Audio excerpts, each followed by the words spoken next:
Hello everyone, আজ আমরা জানব কাজ, শক্তি ও ক্ষমতা সম্পর্কে।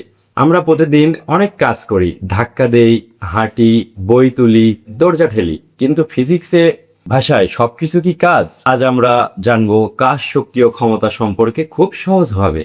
ফিজিক্সে কাজ তখনই হবে যখন কোনো বস্তুর উপর বল প্রয়োগ করা হবে এবং বস্তুটি বলের দিকে সরবে। যদি ঠেলেও বস্তু না নড়ে তাহলে কোনো কাজ হয়নি। যেমন টেবিল ঠেললে যদি নড়ে দেন কাজ হয়েছে, অ্যান্ড দেওয়াল ঠেললে যদি সেটা না নড়ে তাহলে সেটা কাজ হয়নি।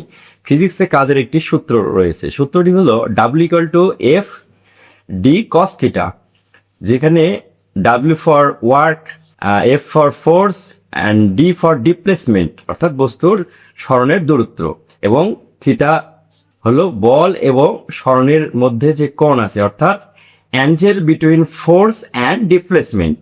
এরপর আমরা জানবো শক্তি সম্পর্কে। শক্তি বা এনার্জি হলো কাজ করার ক্ষমতা। শক্তি ছাড়া কোনো কাজ করা পসিবল না। শক্তি প্রধানত হচ্ছে দুই প্রকার, একটা হচ্ছে গতিশক্তি বা কাইনেটিক এনার্জি। যখন কোনো বস্তু চলমান থাকে তখন তার গতিশক্তি থাকে, যেমন চলন্ত গাড়ি, দৌড়ানো মানুষ।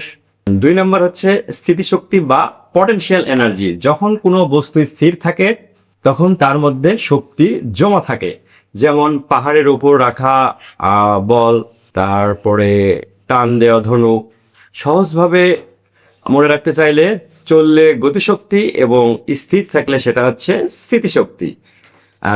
ফিজিক্সে আমাদের এই যে গতিশক্তির একটা সূত্র রয়েছে, K=12mv², যেখানে m for mass and v for বস্তুর বেগ। এরপর আমরা জানবো স্থিতিশক্তি বা পটেনশিয়াল এনার্জি সম্পর্কে। যে শক্তি বস্তুর অবস্থার কারণে জমা থাকে, অর্থাৎ পটেনশিয়াল এনার্জি mgh, যেখানে m ফর ম্যাস অর্থাৎ বস্তুর ভর, g ফর মধ্যাকর্ষণ ত্বরণ অ্যান্ড h ফর উচ্চতা। উদাহরণ দেখো, 5 কেজি ওজনের বস্তু যদি 2 মিটার উচ্চতায় রাখা হয় তাহলে তার পটেনশিয়াল এনার্জি হবে তাহলে 5 × 9.8 × 2 অর্থাৎ 98 জুল।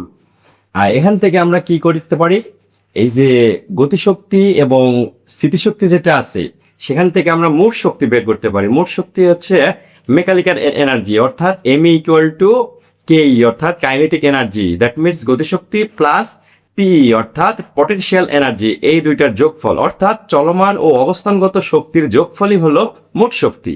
এরপর আমরা জানবো লাস্ট টপিক, ক্ষমতা বা পাওয়ার। ক্ষমতা বা পাওয়ার মানে হলো কত দ্রুত আমরা কাজ করতে পারতেছি। ধরো দুইজন একই কাজ করলে, যেমন কেউ 10 মিনিটে করতেছে সেই কাজটা আরেকজন করতেছে 5 মিনিটে, তাহলে যে কম সময়ে কাজ শেষ করছে তার ক্ষমতা বেশি। ফিজিক্সে ক্ষমতার একটি সূত্র আছে, সূত্রটা হলো P=W/T, যেখানে P ফর ক্ষমতা বা পাওয়ার, W ফর ওয়ার্ক অর্থাৎ কাজ, অ্যান্ড T ফর কাজ করতে যে সময় লাগে টাইম, অর্থাৎ ক্ষমতা কাজ / সময়। উদাহরণ হিসেবে দেখো, তুমি যদি 100 জুল কাজ 20 সেকেন্ডে করো তাহলে তোমার ক্ষমতা হবে 5 ওয়াট। তাহলে কি বন্ধুরা, আজ আমরা শিখলাম বল প্রয়োগ করে বস্তুর সরণে কাজ হয়, শক্তি হলো কাজ করার ক্ষমতা, এবং ক্ষমতা হলো কাজ করার দ্রুততা। অর্থাৎ ফিজিক্সটা বুঝি যদি আমরা, তাহলে সেটা অনেক মজার এবং আনন্দের। এরকম মজার মজার ভিডিও পেতে হলে আমাদের পেজটাকে অবশ্যই লাইক, কমেন্ট এবং শেয়ার করতে হবে। ধন্যবাদ সবাইকে।